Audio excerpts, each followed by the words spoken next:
Proper time management ang sekreto ni First Lieutenant Ronnie Liang, Philippine Army Reserve, upang magampanan ang kanyang mga tungkulin bilang isang reservist habang patuloy pa rin sa kanyang pagiging aktor, singer, composer, model at pilot. Bukod pa rito ay ang pag-aaral upang makakuha ng doctorate degree o PhD. Gusto ko yung ginagawa ko, especially very meaningful, and I have realized na mas maganda yung maging productive ka. Productive citizen in a way na aside sa trabaho mo, or para sa kabubuhay natin, maganda makagawa din tayo ng mga bagay kagaya nito, yung mga ganitong advocacy, serving the country, and being a member of the Reserve Force. Hindi dahilan ang kawalan ng regular salary upang tigilan ni First Lieutenant Liang ang kanyang serbisyo. Sa katunayan, noong kasagsagan ng COVID-19 pandemic, isa siya sa lumabas pa rin upang maghatid ng serbisyo sa ating mga kababayan.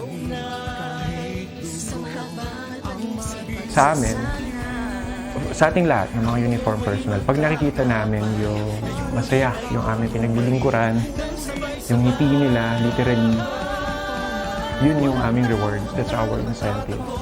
Yung management ko naman ng Viva, they're happy and proud, no? Pag nakikita na, si Ronnie, like nung lockdown. Si Ronnie, nagche-checkpoint. Tumawag, Ronnie, bakit ka nandyan? Delikado. Boss, I have to fulfill my sworn oath to serve. Padala na lang po kayo ng pagkain.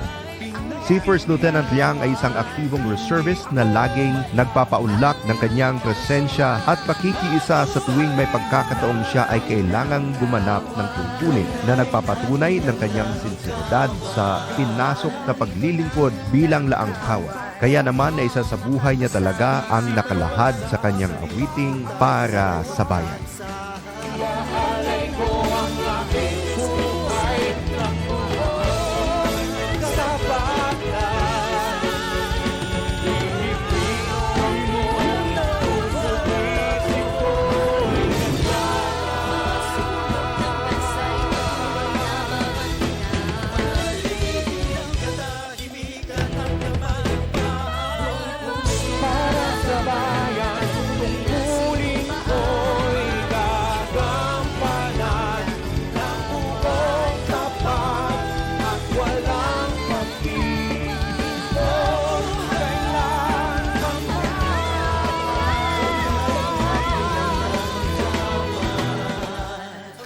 Paniniguro pa ni First Lieutenant Liang, sa lahat ng sandali ay nasa puso niya ang paglilingkod bilang reservist at ipakikita niya ito sa pamamagitan ng paghahandog ng oras at ng kanyang kasanayan gaya rin ng kanyang mga kapwa laangkawan.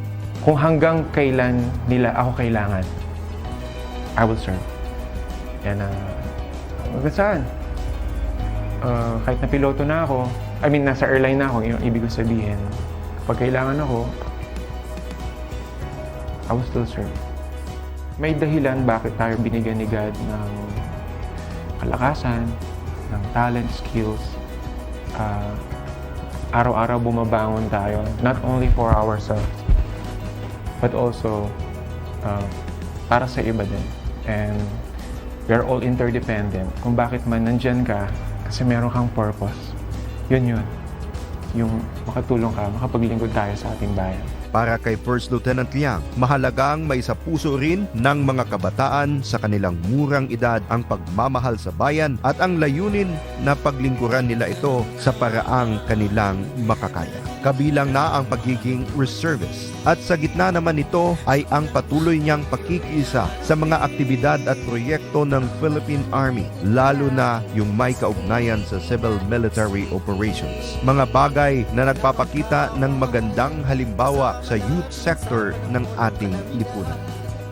Sa mga kababayan ho natin, unang-una gusto ko po kayong pasalamatan, sa inyo pong kindness and generosity, sa inyong suporta sa laangkawal o sa mga reservists, gaya ko po.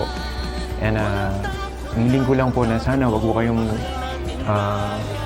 magsawa at patuloy po kayong magbigay ng suporta. And ina-encourage ko na rin po kayo na to join us na rin. Dahil at the end of the day,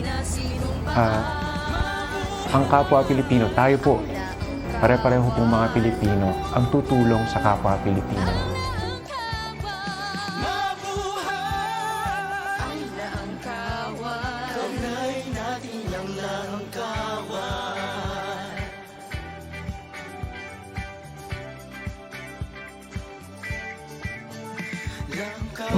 Enjoyed this video?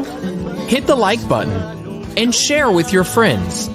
Also, subscribe to our channel for more videos like this. Thanks for watching.